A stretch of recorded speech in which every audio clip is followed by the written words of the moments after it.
참 좋으신 아버지 하나님, 주님의 은혜에 감사드립니다. 오늘 거룩한 날을 맞이하여 이 시간에 저희 경조부 주관으로 예배를 드릴 수 있는 시간을 허락하심을 감사드립니다. 아버지 하나님, 이 시간이 온전히 주님께 영광이요 주님께만 영광을 돌릴 수 있는 귀한 시간이 될 수 있도록 도우시옵소서. 저희들 마음에는 온전히 기쁨이 넘치는 시간이 될 수 있도록 인도하시옵소서. 이 모든 말씀 예수님 이름으로 감사하며 기도드립니다. 아멘. 찬송가 460입니다.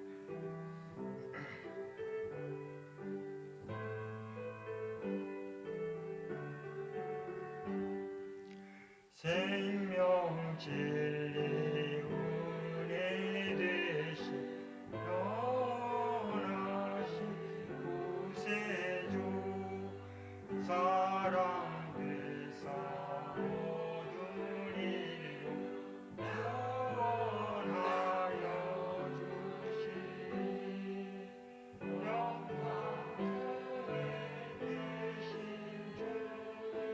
주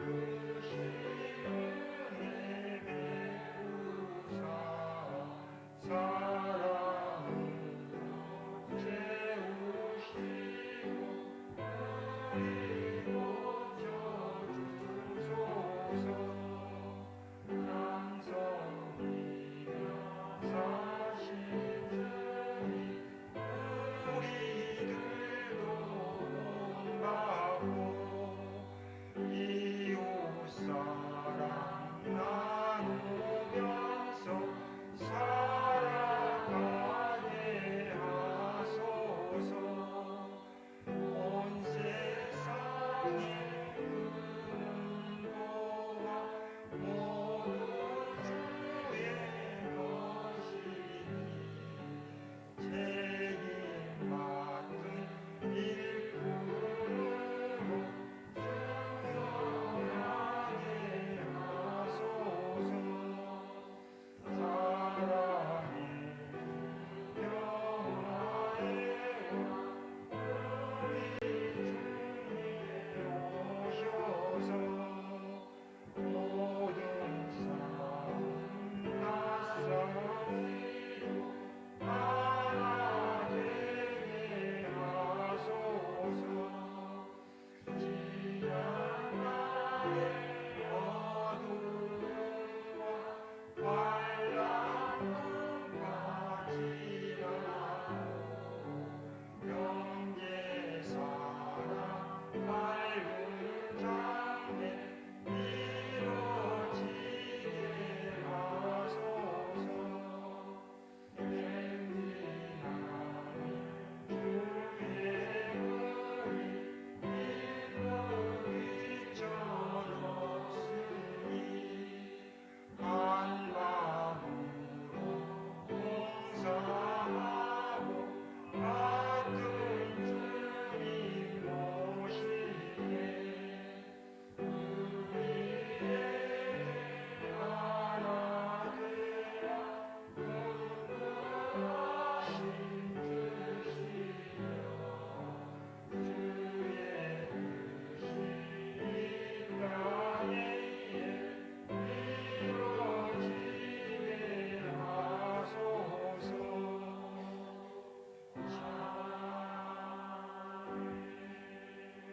이 시간에 소정자 권사님이 기도 인도하시겠습니다.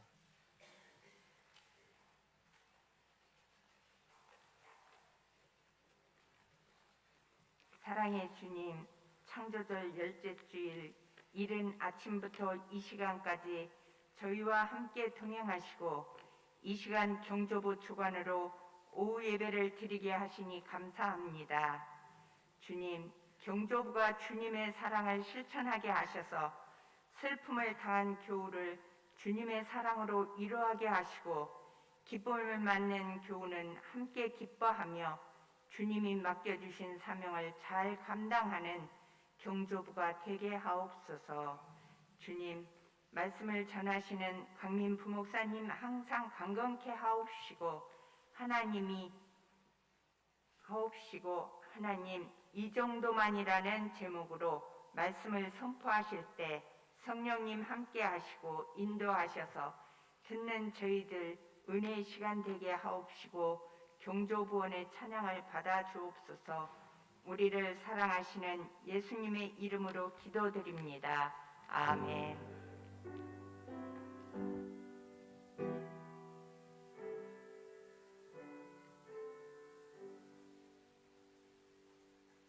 성경 본문 말씀은 열왕기상 17장 8절에서 16절까지의 말씀입니다.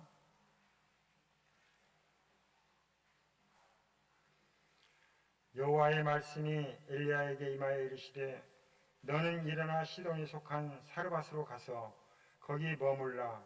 내가 그곳 과부에게 명령하여 네게 음식을 주게 하였느니라.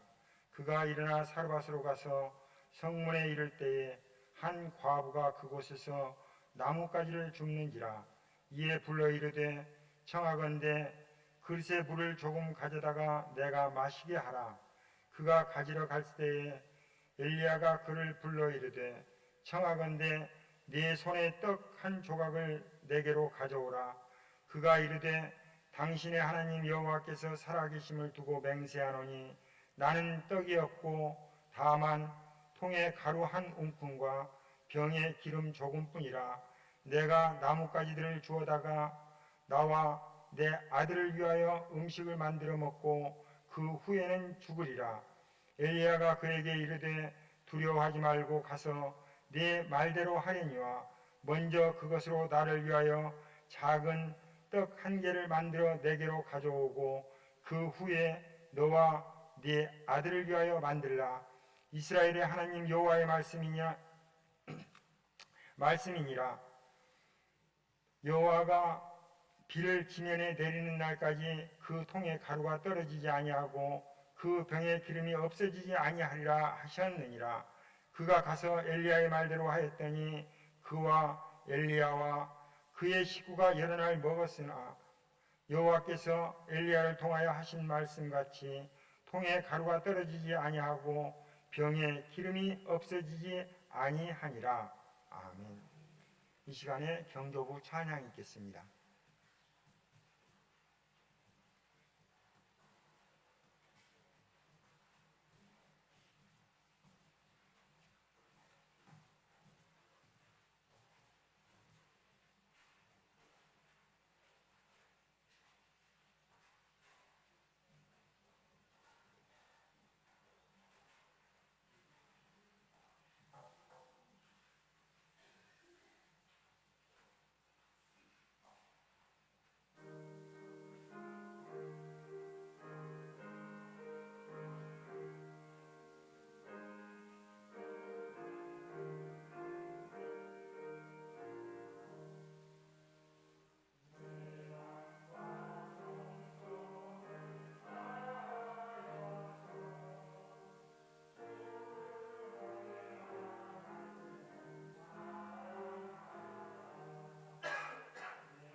시간에 목사님 나오셔서 하나님 이 정도만이라는 제목으로 말씀 증가하실 때 많은 은혜 받으시기 바랍니다.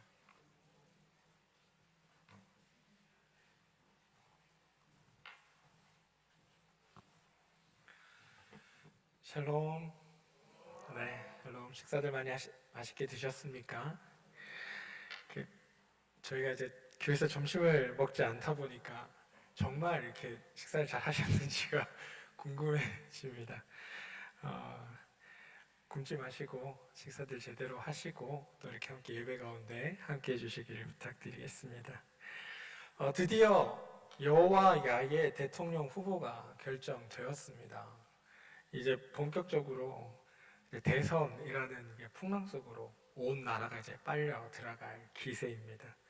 여러분 누구를 지시하십니까? 얘기하지 마십시오. 여기서 얘기하면 큰일 날 수 있으니까 얘기하지 마시고 지지하시는 분들 마음 한번 떠올려 보시기 바랍니다. 항상 정치하시는 분들을 보면 이렇게 느끼는 거지만 이 정치인들이 내건 그 공약대로만 잘 지켜졌더라면 세상이 정말 살만한 세상이 되었겠다라는 생각을 하게 됩니다. 어디선가 본 글인데 정치인들의 공약이란 말은 공공을 위한 약속이 아니라 빌공짜 이런 걸 써가지고 그냥 빈 약속 아니면 이제 허공 할 때 공짜를 써가지고 허공을 향한 약속 이런 같다 이렇게 얘기하는 글을 본 적이 있습니다. 중요한 것은 어떤 말을 하는가, 어떤 것을 하겠다라는 말이 아니라 그것을 실천하고자 하는 의지 그리고 행함이라는 것을 새삼 깨닫게 되었습니다. 오늘이 절기로 입동입니다. 혹시 알고 계셨습니까? 이제 겨울의 문 앞으로 저희들이 이제 들어가기 시작했습니다. 전 세계적인 현상이긴 하지만 물가가 급등하고 있고 집값이 이렇게 많이들 오르고 있습니다. 게다가 우리나라는 최근에 석유 가격이 많이 올랐습니다. 이런 상황이 곧 다가올 겨울나기에 힘겨워하는 이들의 삶을 더 이렇게 궁핍하지 않게 되기를 소망해 봅니다. 오늘 말씀을 준비하면서 힘겨운 이웃들에 대한 이야기들과 함께 오늘 말씀의 주인공이 되는 사람들의 이야기가 겹쳐 보였습니다. 열왕기상에 등장하는 사르밧 과부 그리고 오늘 말씀에 표시하진 않았지만 나중에 우리 함께 읽을 텐데요. 그 마가복음에 나오는 두렙돈을 헌금한 여인의 이야기까지 힘겨운 삶을 살고 있는 우리의 이웃들의 상황들이 지금의 현상과 함께 보이는 것 같아 조금 마음이 씁쓸했습니다. 과부, 이들은 그때나 지금이나 힘없고 어려운 가난한 이들의 대명사입니다. 서럽고 아픈 이들이죠. 그러나 한편으로는 그들은 행복한 사람이기도 합니다. 왜냐하면 하나님의 시선이 그들을 향해 있기 때문입니다. 그리고 그들이 더 행복해지기 위해서는 우리 시선도 그들을 향해 있어야 할 것 같습니다. 하나님은 하나님만이 구원자이시다라는 것을 보이기 위해 엘리야를 북왕국 아합 왕과 이세벨에게 보내었습니다. 그리고 3년 6개월 동안 이 땅에 비가 내리지 않을 것이라는 것을 예고하셨습니다. 그러나 이것 때문에 엘리야는 도망을 다니는 신세가 되어야 했습니다. 하나님으로부터 온 저주를 풀기 위해 저주의 원인이 되었던 엘리야를 아합 왕과 이세벨은 죽이고자 했기 때문입니다. 그는 요단 동편 그릿 골짜기에 숨어서 까마귀들이 가져다 주는 음식을 먹으며 연명했습니다. 그런데 그릿에 머문 지 얼마 되지 않아서 하나님께서는 그를 그곳에서 떠나게 하셨습니다. 극심한 가뭄으로 골짜기의 시냇물까지 말라버렸기 때문입니다. 목적지는 사르밧이라는 곳이었습니다. 그런데 주님의 말씀이 엘리야에게 전해지자 엘리야는 선뜻 그 길을 나서지 못하고 주저합니다. 엘리야 안에 갈등이 생겼습니다. 왜냐하면 일단 사르밧이라는 장소는 이세벨의 출신지인 시돈에 속해 있는 장소입니다. 이스라엘을 이렇게 만든 원수들의 근거지로 들어가야 된다는 것은 엘리야의 입장에서는 두렵고 떨리는 일이고 꺼려지기 마련입니다. 또 한 가지 이유가 있는데 그곳에서 엘리야가 먹고 살 수 있도록 예비해 놓으신 사람이 바로 과부라는 것이었습니다. 가난한 과부에게 의지해서 먹고 살라니 참 차라리 지금처럼 까마귀를 통해 그냥 먹을 것을 주시지 왜 이렇게 하시나 싶습니다. 굳이 고생하면서 원수의 땅까지 가서 과부에게 의탁하라는 하나님의 뜻이 선뜻 이해가 되지 않습니다. 의미 없는 길처럼 보이고 가기 싫은 길이 되었습니다. 그런데 하나님이 명령이니까 그는 그 길을 떠납니다. 그리고 마침내 사르밧에 도착합니다. 근데 정말 성문에 이르렀을 때 나뭇가지를 줍고 있는 한 여인을 만나게 됩니다. 누가 봐도 하나님이 예비하신 여인이 틀림없습니다. 엘리야는 이 여인이 예비된 그인지를 떠보기 시작합니다. 마실 물 한 그릇만 떠주십시오. 순순히 물을 들어가는 모습을 보니까 틀림없다 싶었습니다. 내친 김에 먹을 것도 좀 갖다 주십시오 라고 요구를 합니다. 그런데 이 요구를 들은 여인의 표정이 심상치 않습니다. 분명 하나님께서 먹을 것을 주라고 일러 두었다라고 말씀에 전하고 있는데 이 여인은 처음 듣는 이야기처럼 반응합니다. 오히려 그녀의 답변에 엘리야는 낭패에 빠집니다. 남아있는 밀가루 한 줌, 병에 남은 몇 방울의 기름을 죽기 전에 아들과 함께 먹을 마지막 음식으로 남겨 놓았다라는 말이 그것이었습니다. 그렇게 할 만큼 찢어지게 가난한 형편인 여인에게 먹을 것을 달라고 요구한 이 엘리야를 보며 이 여인은 어쩌면 하나님께서 이렇게 말씀하시, 그렇게 당신에게 나에게 말하는 거 보니까 당신이 바로 천벌받아 죽을 사람이요 라고 외치고 싶었는지도 모르겠다는 생각을 해보게 됩니다. 지금도 이를 위해 죽기 위해 마지막 먹을 음식을 만들기 위해 땔감을 가지고 나온 상황이었습니다. 명색이 하나님의 사자가 이렇게 가난하고 불쌍한 여인에게 빌붙어서 기근을 연명하려 한다. 분명히 하나님의 실수가 아닐까라는 생각을 해보게 되었습니다. 근데 그 다음 요구가 더 과관이죠. 그 음식을 만들어서 나한테 먼저 가져오시오 라고 요구합니다. 과부 모자가 마지막으로 나누려고 했던 그 서러운 식사를 자신한테 먼저 내놓으라니 어찌 그리 뻔뻔할 수 있는지 생각만 해도 너무합니다. 그런데 엘리야가 이렇게 억지스럽고 터무니없는 요구를 한 까닭이 있습니다. 14절인데요. 주님께서 이 땅에 비를 내려주실 때까지 그 뒤주의 밀가루가 떨어지지 않을 것이며 병의 기름이 마르지 않을 것이라고 주 이스라엘의 하나님께서 말씀하셨다라고 전하고 있습니다. 지금 엘리야는 하나님의 말씀에 근거하여 요구하고 있는 겁니다. 이제 선택은 여인의 몫입니다. 어찌해야 할지 모두 여인에게 달려 있습니다. 그녀의 선택에 따라 예배하심에 대한 하나님의 약속은 실패가 될 수도 있습니다. 그런데 여인은 곧장 마지막 음식을 준비하기 시작했고 또 떡 한 조각을 엘리야에게 봉헌합니다. 엘리야가 전한 말씀만 듣고 자신과 자신의 아들의 생명을 담은 목까지 고스란히 바친 어쩌면 여인 입장에서는 일생일대의 봉헌이었을 겁니다. 여러분은 이런 상황이라면 어떻게 하시겠습니까? 사르밧 과부처럼 순종하실 수 있으시겠습니까? 이건 하나님께서 그녀에게 순종할 마음, 말씀을 향한 믿음을 풀어넣어 주신 결과라고밖에 설명할 수 없을 것 같습니다. 그리고 그녀가 말씀에 순종한 그 결과, 엘리야의 말처럼 떡반죽 그릇과 기름병에 기름이 마르지 않았고 그녀와 아들 그리고 엘리야까지 3년 6개월이 넘는 가뭄에서 벗어날 수 있게 됩니다. 서로를 전혀 알 수조차 없었고 이후에 어떤 일이 일어날지도 알지 못했던 그들을 하나님께서 만나게 하시고 또 순종하게 함을 통하여 그 열매가 맺어져서 하나님의 생명 살림의 역사를 이어가시는 것이 오늘 말씀의 내용입니다. 그런데 여러분, 하나님은 생명의 주인이라 이십니다라는 그 고백의 말씀을 여러분은 믿으십니까? 하나님은 생명의 주인입니다 라는 고백을 여러분들이 여러 차례 하셨을 텐데 그 고백에 대한 여러분의 믿음은 어느 정도입니까?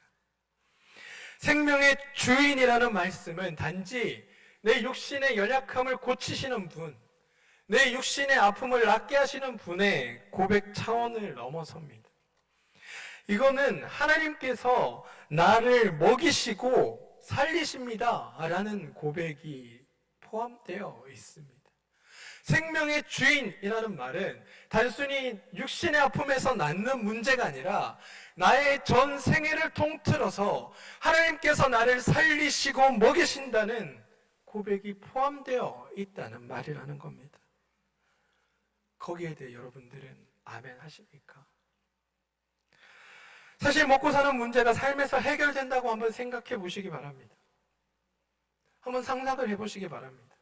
당장 먹고 사는 문제가 내 삶에서 모두 해결이 된다. 서로 가진 모든 것을 나누며 필요한 대로 가져다 쓸 수 있고 그렇게 쓴다고 해도 나의 장구가 전혀 마르지 않는다라고 한번 상상해 보시기 바랍니다. 상상만으로도 우리는 충만한 자유를 누릴 수 있을 것 같지 않으십니까? 실제로 이렇게 생활하는 공동체들이 지금도 있습니다. 버는 것 다 한 곳에 몰아놓고 필요한 만큼 신청하여 가져다 씁니다. 제가 들은 간증인데요. 그렇게 썼는데 항상 문제는 남아서 걱정이랍니다. 실제 그런 일이 가능한지 모르겠지만 그들은 그렇게 고백합니다. 항상 남아서 문제라고. 다 써야 되는데. 우리는 세상에 길들여 살다 보니 이런 식의 말씀을 사실 통 믿지 못합니다. 그래서 저절로 사는 것처럼 여겨지고 뜻한 대로 살지 못하게 되었다 싶으면 우리 안에 좌절이 생기게 됩니다. 결국 제 힘으로 제 손으로 일하지 않고는 살 수 없는 것 아니냐라고 따져 묻습니다. 그런데 정말 그럴까요? 오늘 내가 붙들고 있는 것들이 정말 내일도 나를 살게 해줄까요? 혹여 내일도 살게 되었다 해도 물 한 모금, 밥 한 수저 내 목에 삼킬 수 없을 때 지금의 나의 열심이 어떤 도움이 될 수 있을까요? 사실 조금만 겸손하게 정직하게 돌아보면 누구도 내 힘으로 살게 될 수 있다는 것이 내 힘으로 살 수 있다고 고백하는 것이 얼마나 큰 오만이고 교만인지 우리는 알 수 있습니다. 삶이 익어갈수록 숨쉬며 살아갈 수 있다는 것이야말로 하나님의 선한 뜻과 섭리와 은총으로 인한 것이라는 것을 깨닫게 된다는 겁니다. 말씀 하나를 더 보겠습니다. 마가복음 12장 34절에서 44절입니다. 말씀을 한번 같이 찾아봐 주시기 바랍니다. 마가복음 12장 38절부터 44절입니다. 말씀을 찾으셨으면 우리 함께 한번 말씀을 읽도록 하겠습니다. 예수께서 가르치실 때에 이르시되 긴 옷을 입고 다니는 것과 시장에서 문안받는 것과 회당의 높은 자리와 잔치의 윗자리를 원하는 서기관들을 삼가라. 그들은 과부의 가산을 삼키며 외식으로도 길게 기도하는 자니 그 받는 판결이 더욱 중하리라 하시니라. 예수께서 헌금함을 대하여 앉으사 무리가 어떻게 헌금함에 돈 넣는가를 보실세. 여러 부자는 많이 넣는데 한 가난한 과부는 와서 2렙돈 곧 한 고드란트를 넣는지라. 예수께서 제자들 불러다가 이르시되 내가 진실로 너희에게 이르노니 이 가난한 과부는 헌금함에 넣는 모든 사람들보다 많이 넣었도다. 그들은 다 그 풍족한 중에서 넣었거니와 이 과부는 그 가난한 중에서 자기의 모든 소유 곧 생활비 전부를 넣었느니라 하시니라. 아멘. 서기관들을 조심하라. 율법학자들을 조심하여라. 그들은 예복 입고 다니기를 좋아하고 장터에서 인사받기를 좋아하고 회당에서는 높은 자리에 앉기를 좋아하고 잔치에서는 윗자리에 앉기를 좋아한다. 여기 나오는 율법학자들, 서기관들은 다 위선자들입니다. 백성의 지도자 행사를 하면서 성전 체제의 최고의 수혜를 받던 그들은 정작 성전을 강도의 소굴로 만들었던 자들입니다.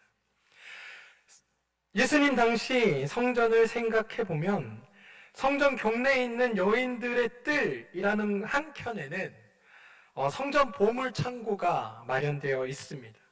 그리고 그것 벽면에 헌금하는 궤 13개가 놓여 있었다고 합니다. 그들은 헌금궤 한켠에 서 있기를 좋아했습니다. 깔때기처럼 입구가 넓은 헌금궤 안으로 떨어지는 봉전 소리에 귀를 기울이면서 몇 푼이나 사람들이 거기에 돈을 넣었는지를 가늠해 보는 게 이들의 취미였습니다.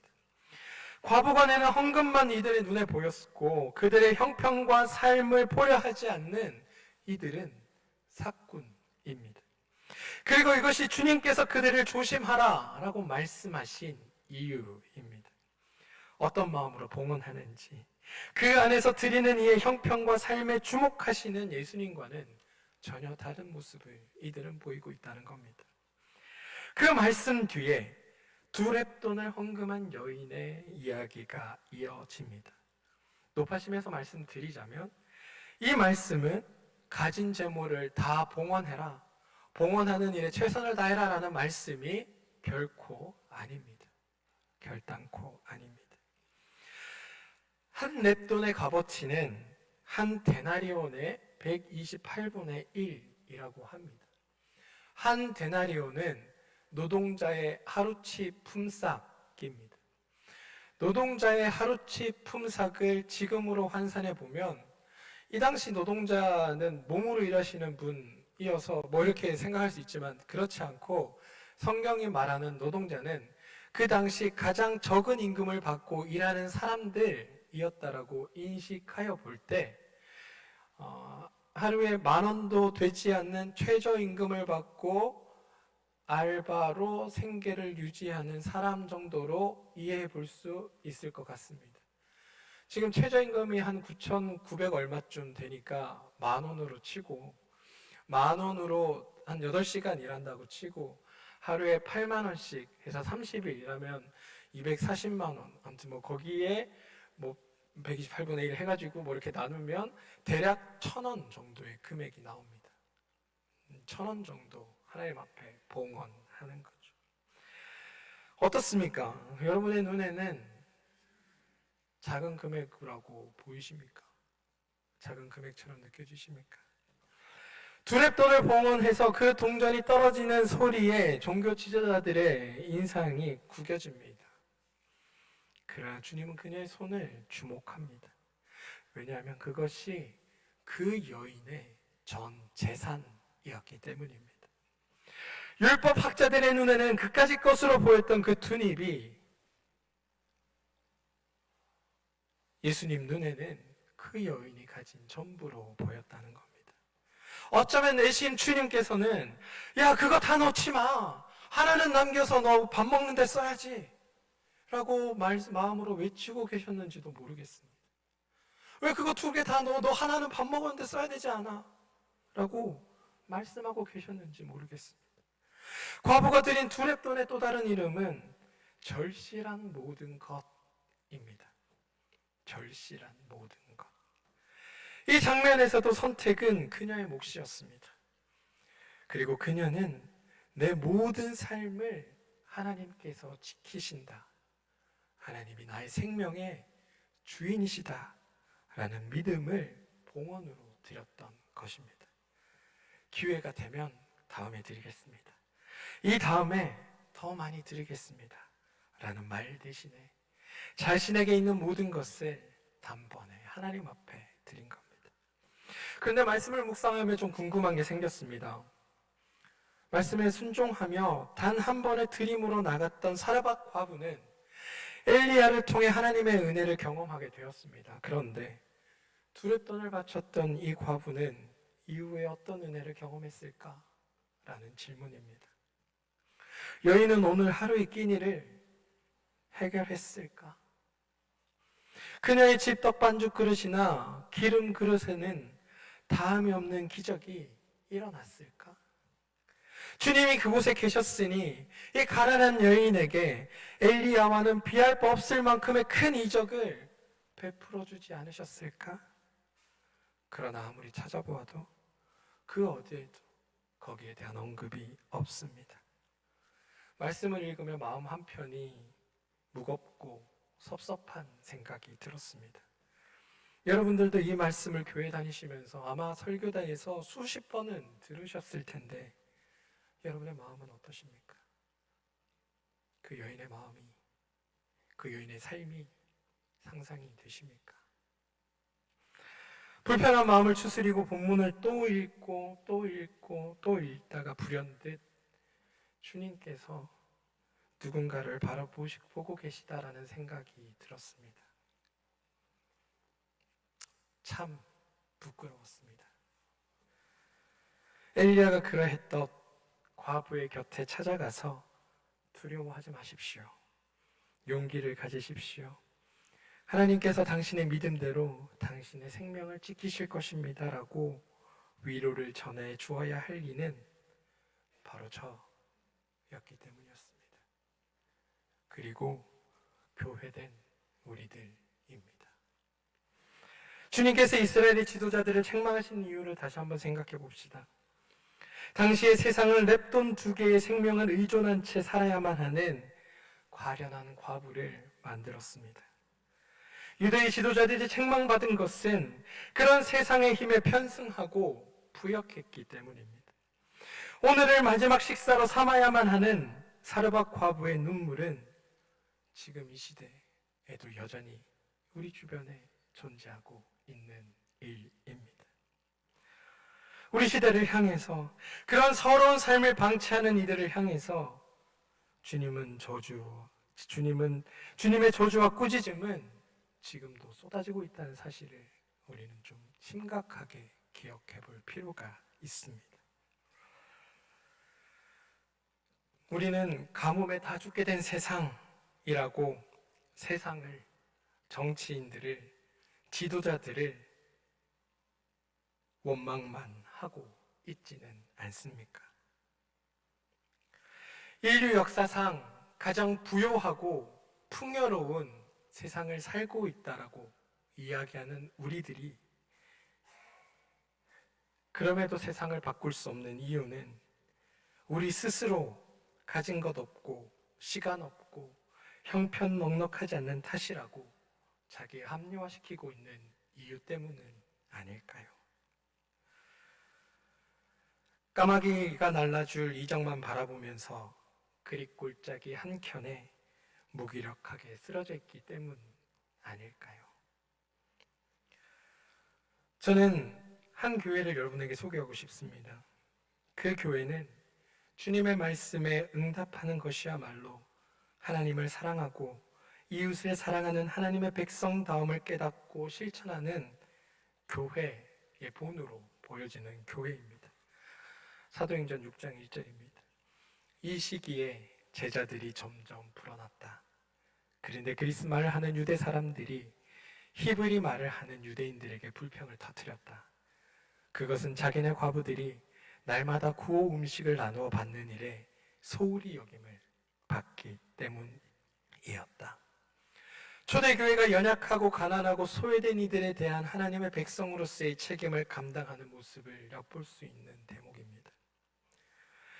그러나 그들의 삶의 모습이 눈에 들어오지 않고 귀에 들리지 않고 마음에 부담이 되지 않으면서 초대교회로 돌아가자라고 이야기하는 많은 교회들을 보면서 그 교회가 결국은 교인 수를 늘리고 머릿수를 늘리고 자기 세력을 키우기 위한 방편으로 쓰고 있는 것은 아닌지 마음이 씁쓸해집니다. 것입니다.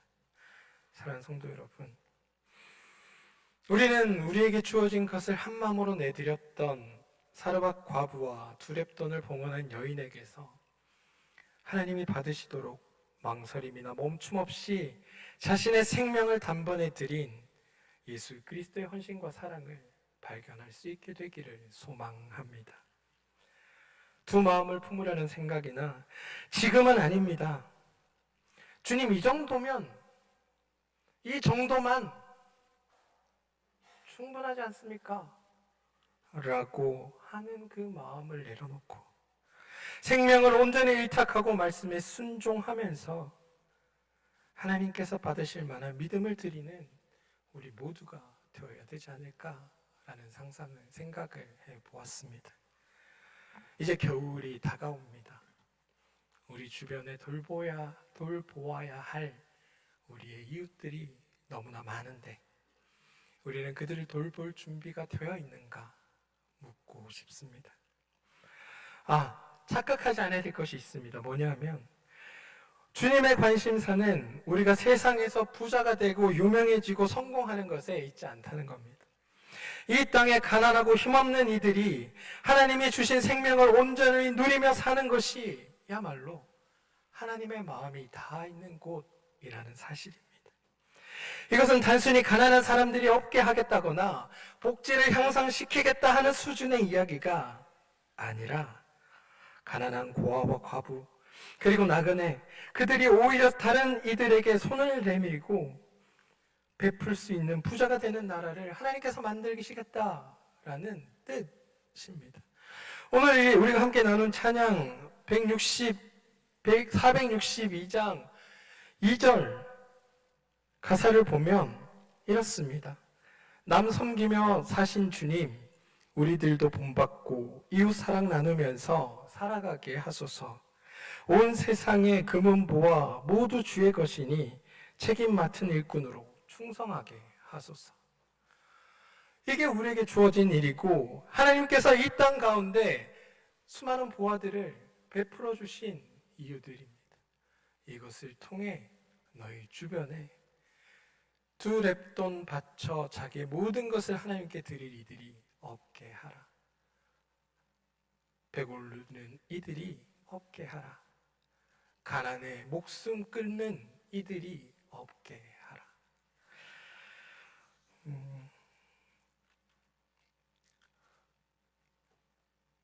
사르밧 과부는 엘리야에게 가뭄의 때에 의탁할 수 있는 복이 됩니다. 그런가 하면 반대로 엘리야도 또한 사르밧 과부에게 살 소망마저 깨어진 오늘을 살리시는 말 그대로 하나님의 은혜와 같은 사람이 되었습니다.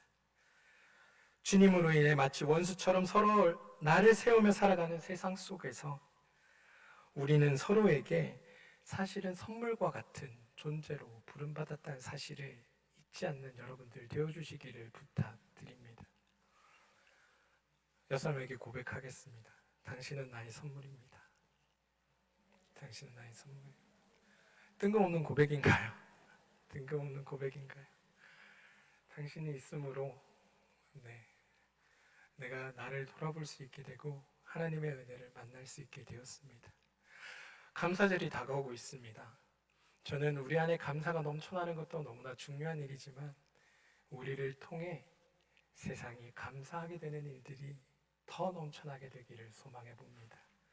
그리고 그런 일들에 여러분들이 선물로 부름받았음을 기억해 주시고 사르밧 과부에게 엘리야가 선물이었듯이 엘리야에게는 사르밧 과부가 선물이었듯이 두 렙돈 드린 이에게 하나님의 은혜가 은총이 선물이었듯이 여러분에게도 하나님 놀라우신 은혜와 은총이 함께하여서 우리 주변에 힘들고 어려운 이들을 향한 우리의 수고와 헌신을 통하여 그곳에서 우리 안에서가 아니라 그곳에서 하나님을 향한 감사가 표현하게 하는 일에 우리 모두가 쓰임받게 되기를 주님의 이름으로 축원드립니다. 하나님 이 정도면 에서 우리의 믿음을 그칠 것이 아니라 우리의 생명은 하나님께 달려 있습니다라는 이 고백 앞에 우리가 온전히 나아가게 되는 그런 믿음의 자리에 여러분들 서주시기를 주님의 이름으로 축원합니다. 우리 함께 기도하겠습니다. 하나님, 우리는 서로에게 선물 같은 존재로 부름을 받았습니다. 비록 비루해 보이는 내 삶일지라도 우리가 하나님의 손에 들리울 때 누군가에게는 위로가 되고 더 나은 세상을, 더 아름다운 세상을 빚어가는 섭리가 됨을 주님 앞에 고백합니다. 그리고 그게 세상을 구원하는 하나님의 나라로 향하는 길이라는 것을 이 시간 고백합니다. 하나님, 우리 모두가 그 길에 동참할 수 있게 도와주시옵소서. 그리고 그 길에서 만나는 복된 삶의 주인이 우리 모두가 될 수 있도록 주님 도와주시옵소서. 그리하여 우리의 삶에서 하나님을 향한 그 감사의 기도가 피어나고 또한 우리 삶의 바깥에서 우리를 통해 하나님을 향한 감사의 기도를 올리는 일들이 세상 가운데 나타나게 되는 복된 일들이 우리 삶에서 드러나게 도와주시옵소서. 하나님이 모든 생명의 주인입니다. 하나님이 나의 생명의 주인 되십니다. 라는 이 고백을 우리의 삶으로 드러내고 실천하며 살아가는 하나님의 귀한 자들 되도록 우리 삶을 주장하여 주시옵소서.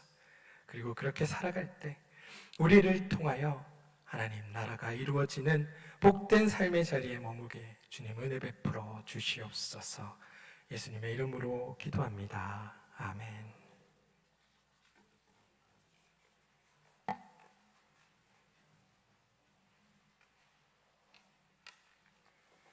목사님께서 주시는 말씀에 많은 은혜 받으셨을 줄 믿습니다. 다 찬송가 217장입니다.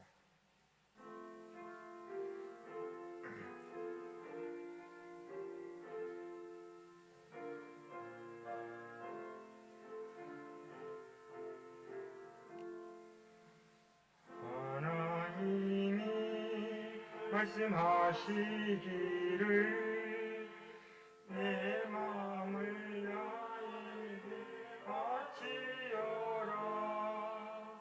어디 있든지 날 섬기며 기쁘게 날 항상 의지하라. 바치어라 내 마음을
목사님 나오셔서 축도해 주시겠습니다.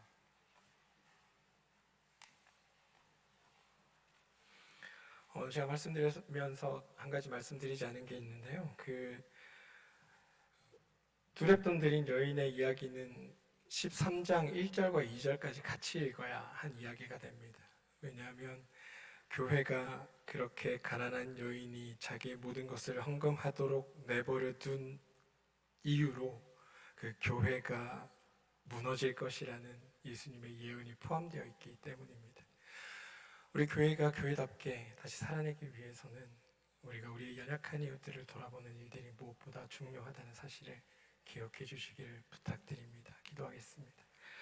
지금은 우리를 사랑하시되 자기 목숨을 내어주시기까지 사랑하셨던 예수 그리스도의 그 큰 사랑하심과 말씀 하나로 세상을 창조하신 창조주 하나님의 그 크신 능력과 우리가 어디에서 무엇을 하건 우리의 삶을 살피시고 보호하시고 가장 선하고 아름다운 그 길로 인도하시겠다고 약속하셨던 성령님의 그 큰 인도하심과 이끄심이 하나님의 말씀을 붙들고 주님이 내 삶의 내 생명의 주인입니다 라고 고백하는 그 고백대로 살겠다고 결단하고 다짐하는 우리 남은 제일교회 모든 교우들과 그 권속들 머리 위에 지금부터 영원토록 함께 하시옵기를 간절히 축원하옵나이다.